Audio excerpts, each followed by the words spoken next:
Assalamualaikum warahmatullahi wabarakatuh.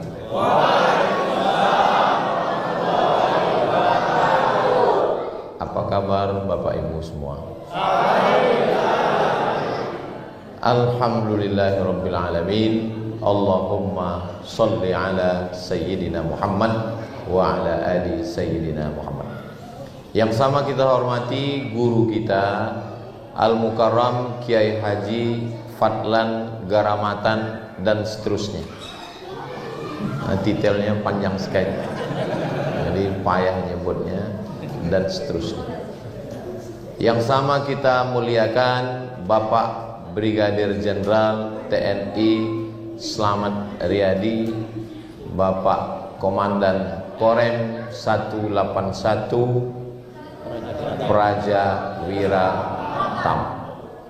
Mudah-mudahan semua yang hadir ini dimuliakan Allah Subhanahu wa taala. Kalau Tuan pergi ke Mekah, makanlah sayur bayam. Yang susah untuk ceramah kalau judulnya tentang ayam. Saya kalau disuruh ceramah tentang NKRI insya Allah, tapi malam ini nggak boleh keluar dari ayam.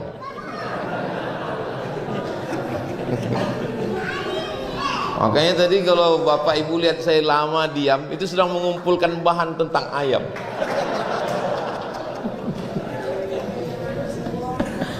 Makanya kalau ada dua ustadz ceramah, bagusnya kita duluan.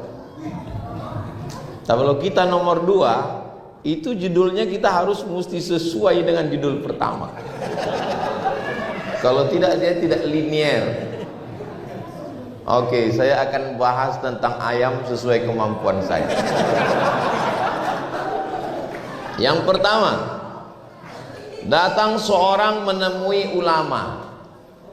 Kenapa orang Islam makan ayam dan dilarang makan babi? Ulama menjawab, bawa 2 ekor ayam jantan, 1 ekor ayam betina, masukkan dalam kandang. Bawa 2 ekor babi jantan, bawa 1 ekor babi betina, masukkan dalam kandang. 2 kandang. Apa yang terjadi? Di kandang ayam, si ayam bersimbah darah untuk memperebutkan 1 ayam betina. Apa kata si ayam yang satu? Biar putih tulang daripada putih mata. Ayam jantan berkejar-kejaran, berkelahi sampai tetes darah terakhir, lari atau mati demi untuk memperebutkan ayam betina. Sedangkan 2 ekor babi jantan dia nggak kelahi, dia kerjasama. Setelah itu ulama nanya, sekarang kamu sudah tahu kenapa kita makan ayam? Ayam punya rasa cemburu.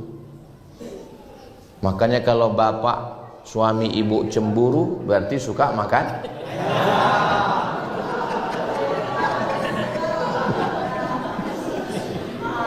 ayam. Punya prinsip, ayam tidak akan pernah mau berbagi dengan yang lain. Nggak ada istilah tawar menawar, lari atau mati. Nah, ini tentang masalah ayam. 1 poin ayam yang pertama. Habis 5 menit.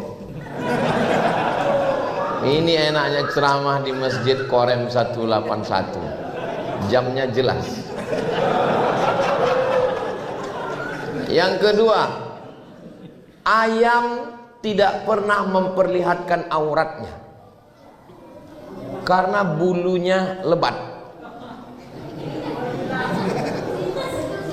Ayam hanya bisa dilihat auratnya kalau dia sudah mati. Disembelih, dimasukkan ke air panas, dimasukkan ke mesin menguliti ayam, barulah terlihat auratnya. Karena ayam tidak pernah. Beda sama makhluk lain, bulunya pendek, tapi ayam menutup. Makanya nggak ada ayam seksi, yang selalu menutup aurat. Walaupun namanya ayam kampung, ayam ras, ayam Australia, ayam bule, ayam botak.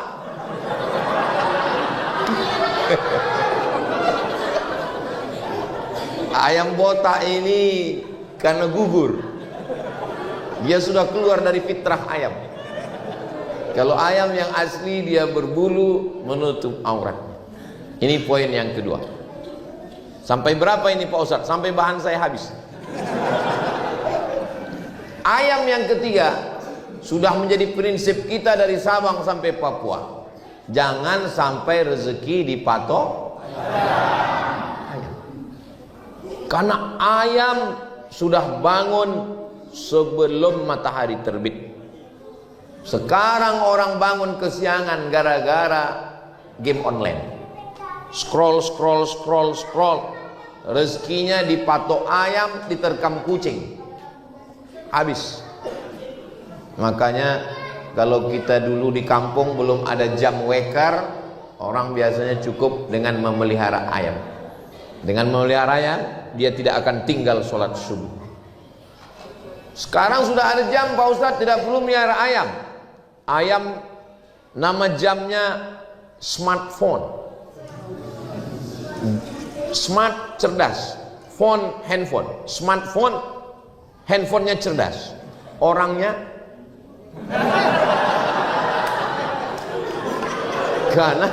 karena jamnya bangun subuh, jamnya setiap waktu azan terus, tapi orangnya tidak. Dan ayam selalu tepat waktu, on time. Makanya kalau mau on time makan, saya nggak ada ngomong begitu. Berikutnya poin yang keempat. Kira-kira bisa diingat ini? Ini akan keluar dalam UAS, ujian akhir semester. Yang keempat, ayam sejak diciptakan sampai sekarang cara mencari makannya hanya dengan dua, paruh dan ceker. Pernah ayam jadi supir angkot? Tidak ada. Ayam sejak zaman ada ayam sampai sekarang, lebih dulu ayam atau telur ayam? Sedangkan ayam menetas dari telur ayam. Makanya kalau kita ditanya orang, lebih dulu ayam atau telur ayam? Bilang ayam. Kenapa? Karena dia ngomong ayam. Tapi kalau dia bilang lebih dulu telur ayam atau ayam? Telur. Karena dia bilang telur. Ayam dari sejak diciptakan sampai sekarang mencari nafkah hanya dengan dua cara. Dengan paruhnya, dengan cekernya. Ketika dia nampak padi, beras, jagung, dia pakai paruhnya.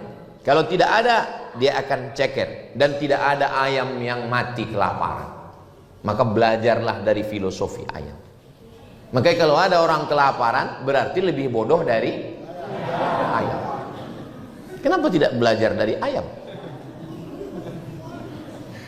Dari rumah tadi Ustadz Fadlan nggak ada ngasih tahu bahwa dia akan cerita tentang ayam.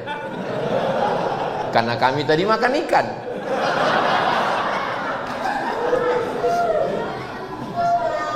Berikutnya yang kelima, ayam selalu mengeluarkan dari dirinya itu bisa dipakai orang.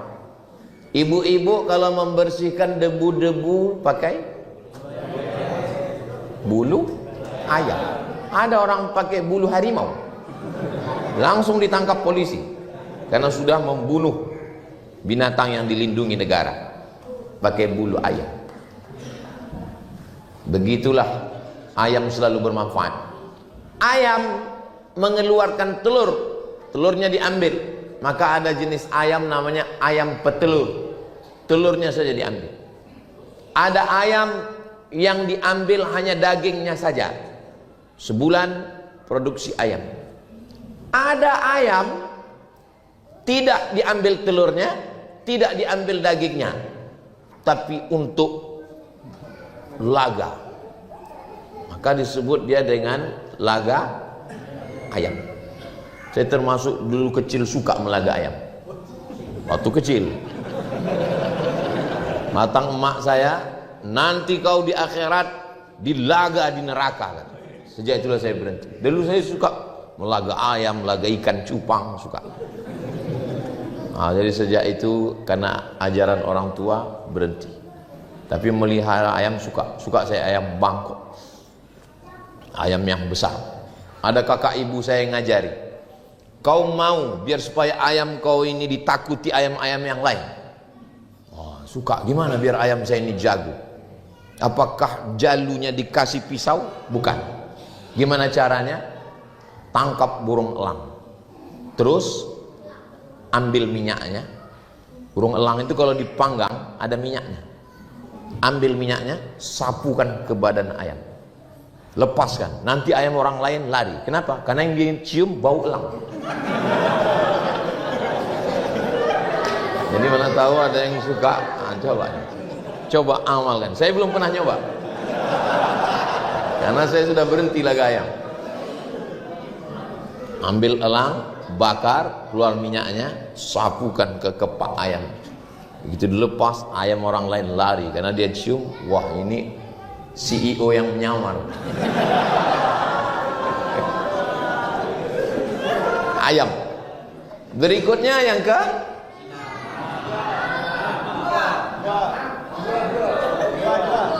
keenam, ayam tidak pernah sampai umur 63 tahun. Karena yang ulang tahun ke-63 ini Korem 181. Ayam hanya paling tua, ayam hutan, ayam kampung 5 tahun dagingnya sudah keras. Ayam yang dari barat itu ayam ras, ayam Australia, bahkan ada yang 1 bulan langsung. Dia hidupnya 1 bulan, tapi dia sudah bermanfaat untuk orang banyak. Nikah, makan ayam. Lahir anak, makan ayam. Walimah, makan ayam. Ulang tahun Korem 181, makan ayam. Bahkan ada orang yang takut makan kambing karena katanya kambing mengandung kolesterol. Bohong, tidak ada kambing yang mengandung kolesterol. Yang benar adalah kambing mengandung anak kambing. Jangan mau dibohong. Dan orang yang tidak makan kambing, dia pasti makan, belum tentu bisa jadi makan ikan. Dia tidak perlu waktu panjang untuk bermanfaat untuk orang lain. Hanya 1 bulan hidupnya, dia dipotong bermanfaat untuk orang lain. Tapi ada manusia yang umurnya 40 tahun, 50 tahun, tidak pernah mendatangkan manfaat untuk orang lain, merugikan tetangga, menyusahkan mertua. Maka dia perlu malu kepada Allah, kepada ayam. Masa malu sama ayam? Ini terlalu mendalam kajian malam ini.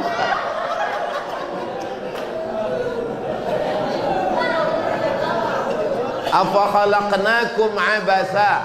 Apakah kami ciptakan kamu sia-sia? Tidak ada manusia ini yang diciptakan sia-sia. Tidak ada makhluk ini yang diciptakan sia-sia. Sedangkan ayam saja yang umurnya pendek ada manfaatnya. Apalagi kita.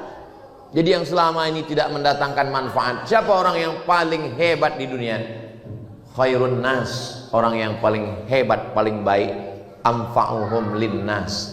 Orang yang paling bermanfaat untuk orang lain. Berikutnya yang ke-7. Ayam.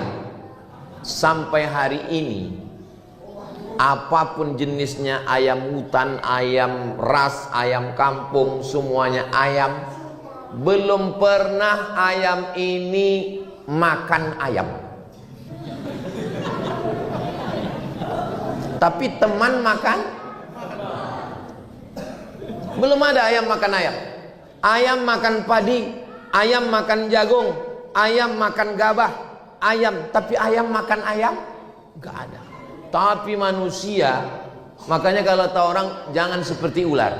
Saya dulu berpikir kenapa ular sangat ditakuti? Karena ternyata ular makan ular. Ular makan ular. Ular menelan ular hidup-hidup. Cari nanti di YouTube. Pernah nonton? Belum? Nanti saya share. Ular memakan ular hidup-hidup, tapi ayam tidak makan ayam. Begitu ayam dipotong, coba letakkan, datang ayam satu lagi. Dia hanya turut berduka cita. Dia sedih melihat temannya sudah mati. Makanya jangan memotong hewan di depan mata teman-teman. Tak boleh. Kebetulan kemarin waktu hari raya kurban, lepas satu sapi di masjid tempat saya. Saya ketua masjid. Tutup pintu gerbang, tutup pintu gerbang, tutup kunci. Lalu kemudian ini sapi yang terakhir. Kepala sapi itu sudah panjang semua. Diciumnya satu-satu. Dia dekati satu, dia cium. Dia dekati satu, dia cium. Semua kepala sapi itu dia cium. Saya cari di Google, kenapa sapi mencium sapi? Rupanya sapi mengenali itu bukan dengan matanya, tapi dengan penciuman. Diciumnya ternyata, begitu cara dia berkomunikasi. Dia cium ternyata sudah innalillahi wa inna ilaihi raji'un. Tapi dia tidak memakan, saudara. Ayam tidak pernah makan ayam. Jadi kalau ada di antara kita ini mau makan teman, makan saudara, itu zombie.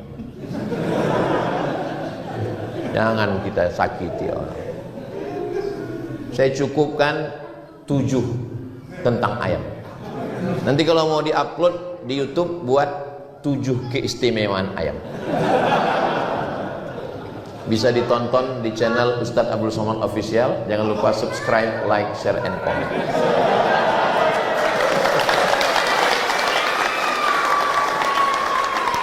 Seumur-umur ceramah saya, baru malam ini cerita ayam. Ini hadiah untuk ulang tahun yang ke-63 Korem 181 Praja Wiratama. Praja Wiratama. Praja itu kalau nggak salah artinya prajurit. Wira itu ya wira, pahlawan. Kan ada tuh wira. Dan utama, yang paling utama. Jadi kalau mau siapalah prajurit yang paling utama? Ya di Sorong ini. Rencana saya, rencana Ustadz Fadlan, rencana saudara kita di Kaimana, bahwa Ustadz Abdul Somad hari Jumat malam Sabtu berada di Kaimana. Tapi ternyata rencana Allah, Abdul Somad berada di Korem 181 Praja Wiratama.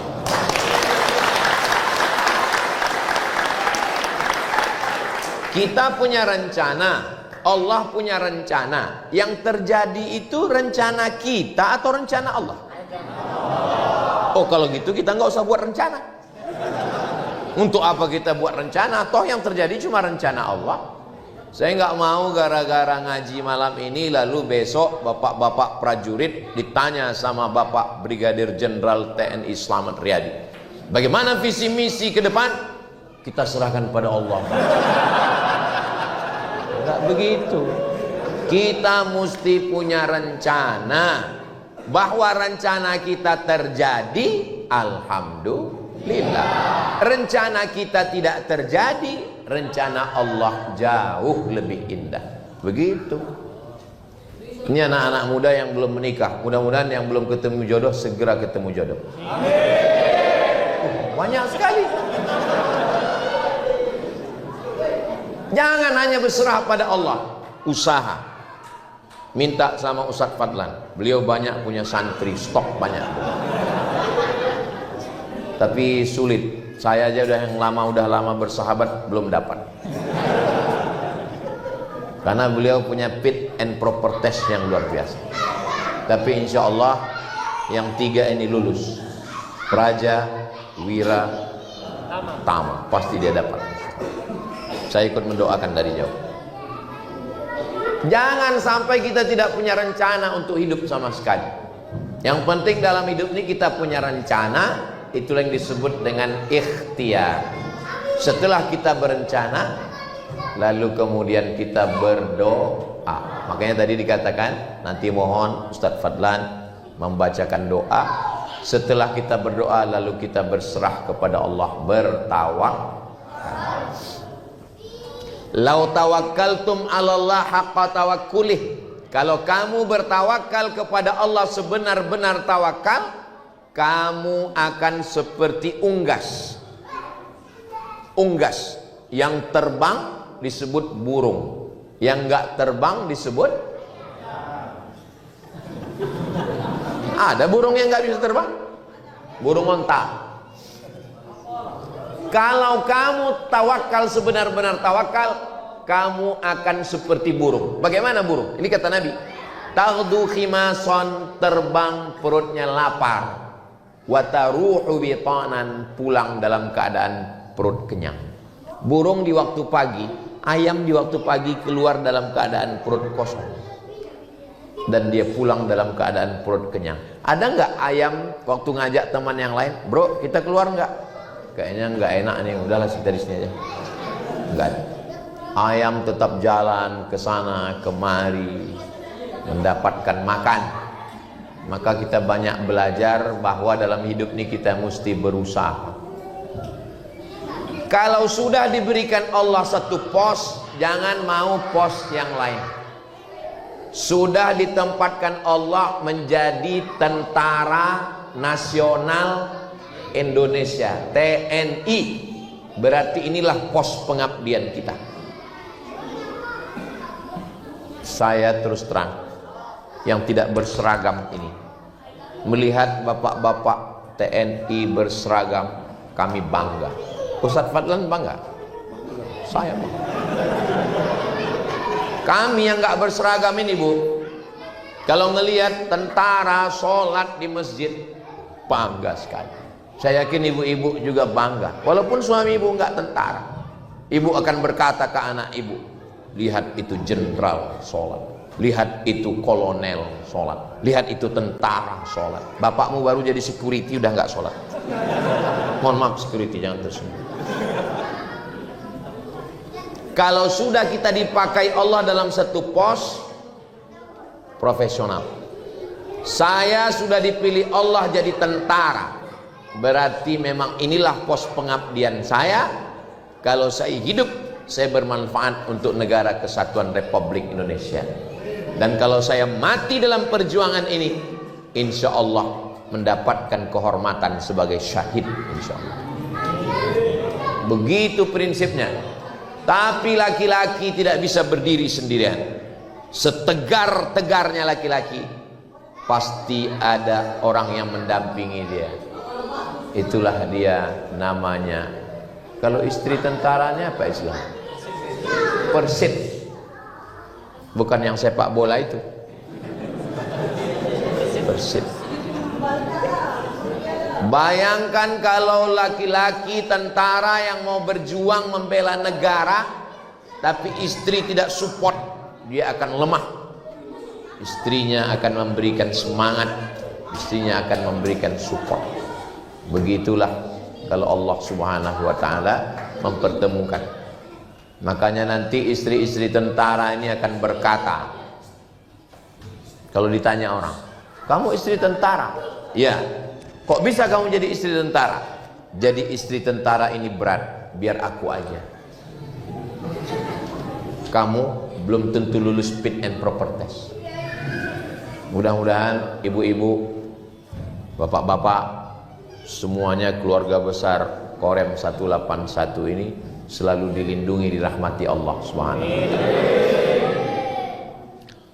Ada seorang panglima perang dari Inggris, namanya Richard the Lionheart. Lion, apa arti lion?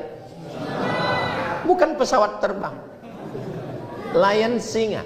Heart, my heart. Richard the Lionheart, Richard berhati singa. Karena dulu raja-raja itu suka pakai nama singa. Makanya raja di Sumatera Utara namanya Sisinga Mangaraja. Di Riau ada juga raja Melayu namanya Narasinga dari Indragiri Hulu. Dari Inggris namanya Richard the Lionheart. Waktu perang Richard the Lionheart kena gigit nyamuk, kena malaria, demam di kemah, menggigil di kemah sendirian. Tiba-tiba datang seorang laki-laki pakai jubah dan kepalanya, wajahnya bertutup, membawa satu mangkok obat, menemui Richard the Lionheart yang sedang sakit demam. Lalu Richard bertanya, "Who are you?" Terjemahannya, "Sampean sopo?" Kamu siapa? Apa kata laki-laki yang menutup wajah itu? "Ana Salahuddin Al-Ayyubi, panglima perang dari Mesir." Ternyata waktu itu dua tentara sedang berperang. Yang satu dari Inggris, yang satu dari Mesir. Salahuddin Al-Ayyubi bisa menyusup masuk ke kemah Richard the Lionheart. Richard the Lionheart yang sedang demam, hilang demamnya. Ini mati ini. Salahuddin masuk, panglima perang lawan musuh masuk. "What do you want?" "Sampean arep apa?" Kata Salahuddin, "Aku ingin memberimu obat malaria. Kalau aku mau membunuhmu sekarang kau sudah mati. Tapi itu bukan cara jantan berperang." Dia berikan obat. Salahuddin Al-Ayyubi menaklukkan Masjidil Aqsa sampai akhirnya dia menjadi raja Bani Ayyubiyah. Dialah yang memindahkan Al-Azhar dari Syiah menjadi ahli sunnah wal jamaah. Dia panglima perang dan sultan yang pertama, Salahuddin Al-Ayyubi. Makanya kalau ada yang nanya saya, "Ustaz, kapan kita membebaskan Palestina?" Aku bukan tentara, bro. Kenapa Salahuddin Al-Ayyubi berhasil dan dia punya akhlak? Dia tidak membunuh panglima yang sakit. Karena dia belajar membaca kitab ulama tasawuf. Namanya Imam Al-Ghazali, meninggal. Mudah cara ngingat tahun meninggalnya. 1111 Masehi. Tahun hijrahnya 505. Sama juga mudah ngingat tahun lahir saya, 77. Terbuka kalau saya udah tua. Ulama ngajar tentara, ulama mendidik tentara, sampai akhirnya tentara itu bertauhid, takut kepada Allah. Tapi dia tidak hanya sekedar perang, dia juga berakhlakul karimah. Dia tidak boleh membunuh musuh yang sedang sakit. Palestina menang, direbut oleh Salahuddin Al-Ayyubi. Ini Maroko, Mesir, Libya, Tunisia, Aljazair, Maroko. Kebetulan saya kuliah dulu di Maroko. Saya cuma mau ngasih tahu saya kuliah di Maroko. Sampai di Maroko, Afrika Utara, dia naik kapal untuk menyeberang Selat Gibraltar menuju Andalusia. Sekarang kalau saya tanya ke mahasiswa, tahu Andalusia? Banyak nggak tahu. Andalusia nggak tahu? Enggak. Real Madrid Barcelona tahu. Real Madrid Barcelona menyeberang dari Maroko menuju Barcelona. Sampai di tengah laut, nama panglima perangnya Tariq bin Ziyad. Siapa namanya? Tariq bin Ziyad. Dia ambil api obor, dia bakar kapal. Ainal mafar, kalian mau pergi kemana? Kalau mundur ke belakang, mati konyol.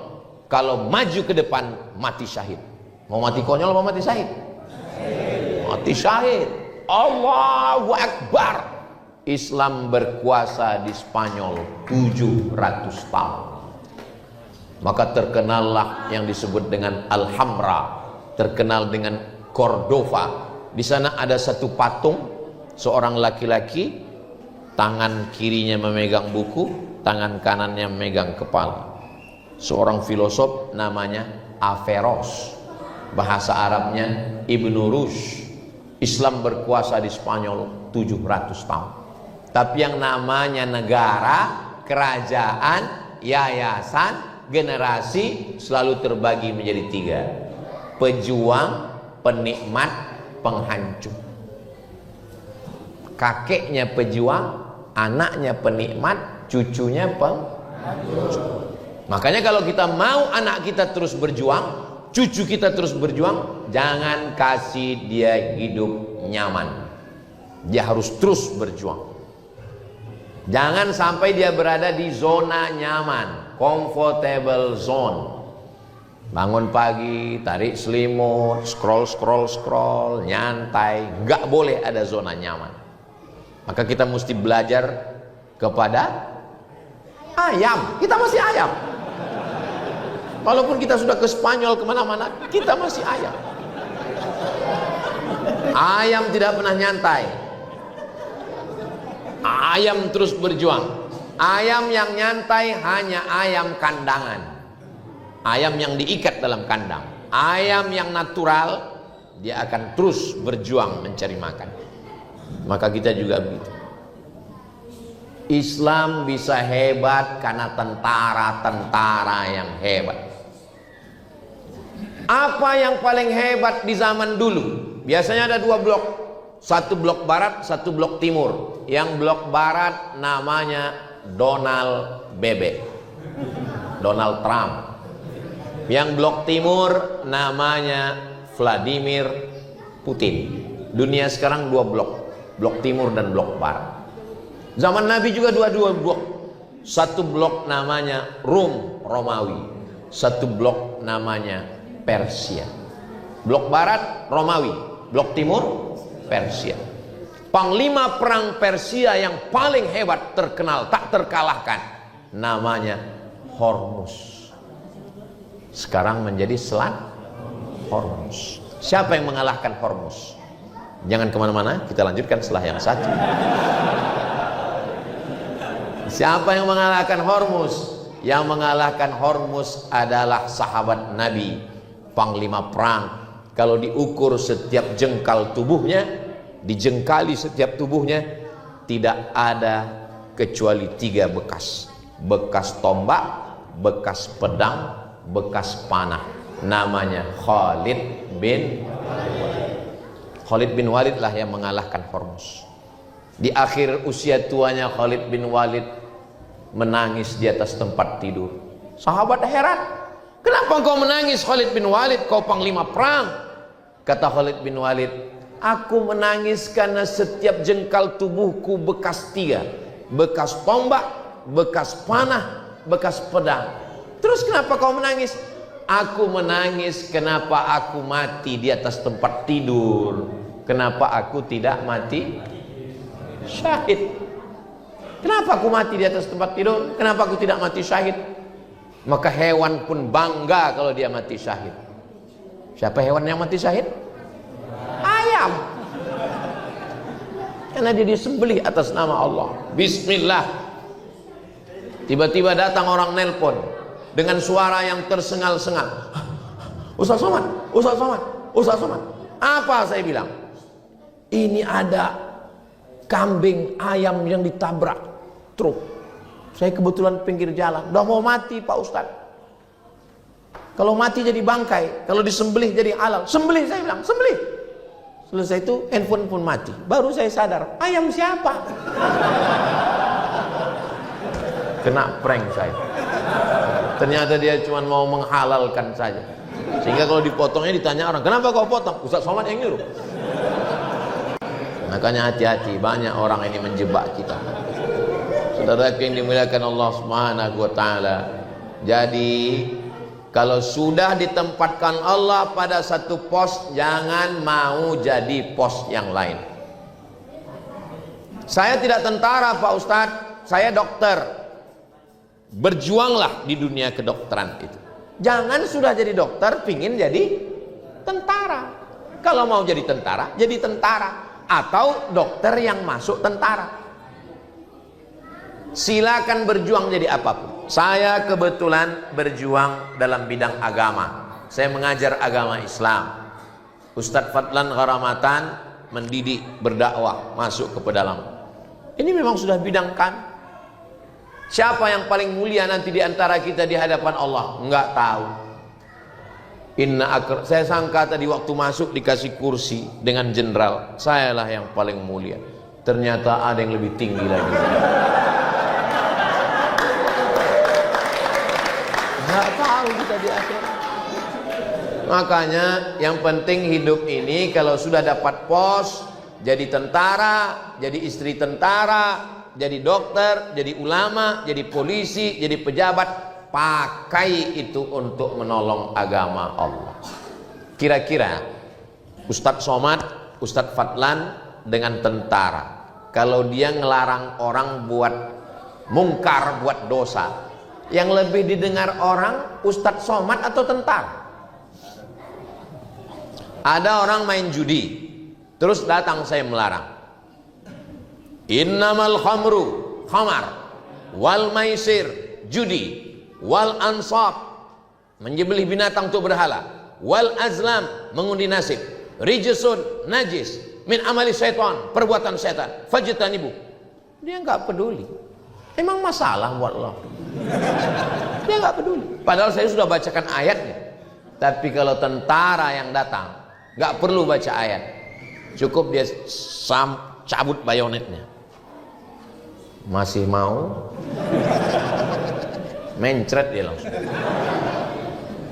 Selagi pisau masih ada, selagi senapan masih ada, selagi pistol masih besi, selagi seragam masih ada, pakai. Selama masih ada aturan negara yang melindungi.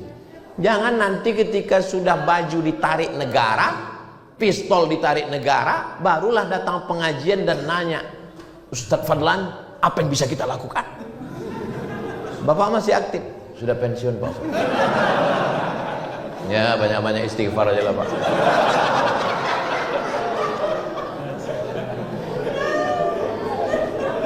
Saya terus terang malam ini bangga berada di tengah tentara di Korem 181. Tapi waktu direkam ini nanti di YouTube, orang nggak tahu saya di Korem. Kenapa? Karena jenderal pakai baju ustaz. Paling nanti orang komen, yang di tengah ustaz siapa ya?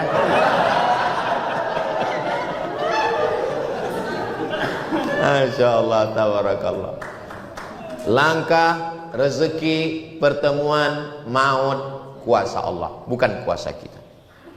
Karena sering ketemu lalu jadi jodoh, atau karena jodoh lalu bertemu?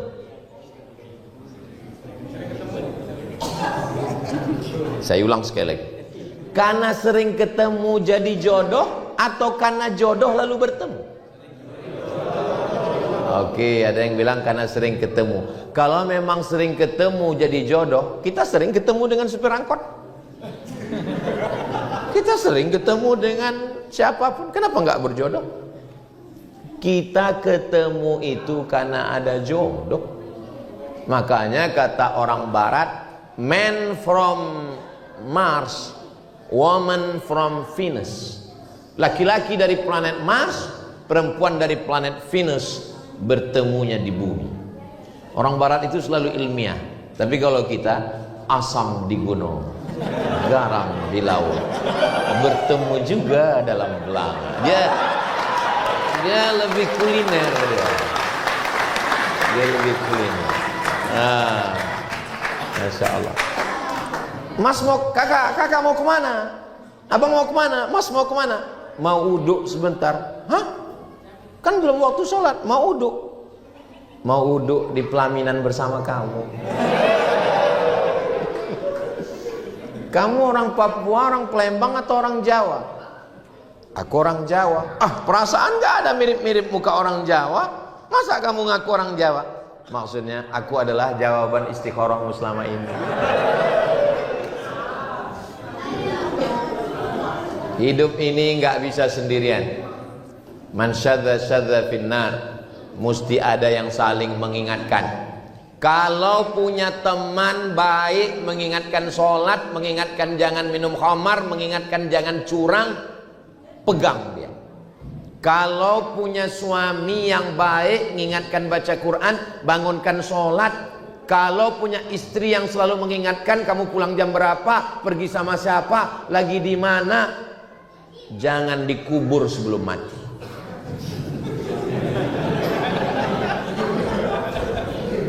Al-mu'minun laki-laki, wal mu'minat perempuan, ba'duhum awliya'u ba'd. Mereka saling tolong menolong. Malam ini spiritualnya dikuatkan. Dan besok pagi dalam rangka ulang tahun Korem 181, pentas sudah siap dan besok akan ada lari untuk sehat. Karena banyak juga sekarang orang suka jogging lari, pas ditanya, "Kamu kok lari?" Supaya bisa lari dari kenyataan. Asik gitu.